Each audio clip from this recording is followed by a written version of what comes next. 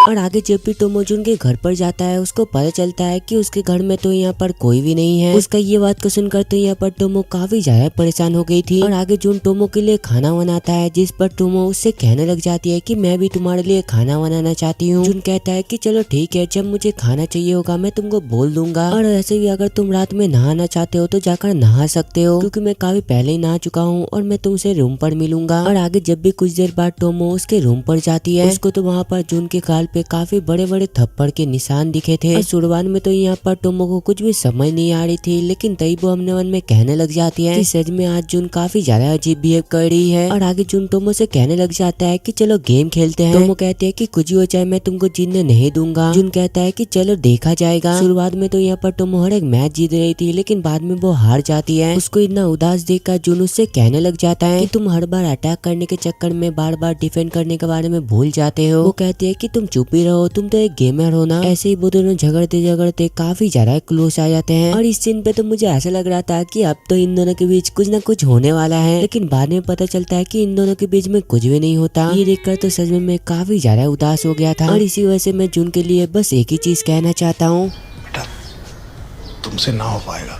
और आगे ऐसे ही गेम खेलते खेलते काफी ज्यादा रात हो गया था, जिस वजह से आगे वो दोनों जल्दी से सो जाते हैं। लेकिन वहाँ पर तो टोमो को बिल्कुल भी नींद नहीं आ रही थी, जहाँ पर जून कहने लग जाता है कि सच में आज मुझे तुम्हारे साथ काफी ज्यादा मजा आया, लेकिन क्या हम हमेशा के लिए ऐसे ही साथ में रह सकते हैं। उसका ये बात को सुनकर आगे जब भी टोमो उठकर उसको देखने लग जाती है, जून तो वहाँ पर सो गया था। वो कहती है कि मैंने कभी भी जून का फेस को इतना करीब से नहीं देखा। कहकर आगे जब भी वो उसका फेस को नजदीक से देखने के लिए जाता है, अचानक से जून उठकर उसको पकड़कर वहाँ पर ही सो जाता है। और यहाँ पर हमें पता चलता है कि असलियत में तो जून यहाँ पर नींद में था। मतलब अगर जून तेरे को ये सब कुछ करना ही था तो जाग कर भी कर सकता था ना। लेकिन आगे जब भी सुबह जून टोमो को अपने पास देखता है, वो तो घबरा के मारे वहाँ पर ही बेहोश हो गया था। और उसको ऐसे हालत में देखकर यहाँ पर टोमो को ऐसा लग रहा था कि वो एक्सरसाइज कर रहा होगा सुबह उठकर। और आगे टोमो उसको बाय कह के चुपचाप वहाँ से चली जाती है। जहाँ पर वो जाते टाइम अपने मन में कहने लग जाती है कि सच में कल मुझे जून के साथ काफी ज्यादा मजा आया, इसी वजह से मैं ये चाहता हूँ कि ये चीज कभी भी खत्म ना हो। फिर अगले दिन का सीन दिखाया जाता है और आज तो यहाँ पर टोमो का बर्थडे था, जिस वजह से आगे जून उसको हैप्पी बर्थडे कहकर उसको एक चश्मा गिफ्ट करता है। उसके हाथ से ये गिफ्ट को पाकर तो यहाँ पर टोमो काफी ज्यादा खुश हो गई थी। और आगे स्कूल जाने के बाद टोमो गुंडो से कहने लग जाती है कि देखो मेरा नया चश्मा देखो। वो कहती है कि जल्दी से बताओ आखिरकार ये चश्मा तुमको किसने दिया। और आगे जब भी गुंडो को पता चलता है कि आज तो टोमो का बर्थडे है, वो उसको हैप्पी बर्थडे कहती है। और यहाँ पर हमें पता चलता है कि गुंडो भी आज उसके लिए गिफ्ट लेकर आया था। वो गिफ्ट को देखकर तो यहाँ पर टोमो को ऐसा लग रहा था कि ये चीज चॉकलेट होगा, लेकिन जब भी बाद में पता चलता है उसका ये स्टडी मटेरियल है, वो यहाँ पर काफी ज्यादा उदास हो जाती है। और तभी अचानक से उस जगह पर कैरल आकर टोमो को एक सोने का ईंट गिफ्ट देता है। वाह वही वाह दोस्तों, तो कैरल की तरह हमारे इंडिया पे तो सभी 10 रुपए के लिए भी झगड़ा करते हैं। और दूसरा कैरल इतना ही ज्यादा अमीर है, वो उसको सोने का ईंट ही गिफ्ट कर दिया। मतलब यहाँ पर तो कैरल मनी मन ये कह रही होगी बहुत पैसा है अपने पास, तिजोरियां भर रही हैं, इतना पैसा है कि खत्म ही नहीं हो रहा। आज ही मैं 25 करोड़ रुपए लेके निकला था मार्केट में खर्च करने के लिए। साला बहुत ज्यादा मेहनत करने के बाद भी 16 करोड़ रुपए खर्च हुए हैं, 9 करोड़ रुपए अभी भी बचे हैं।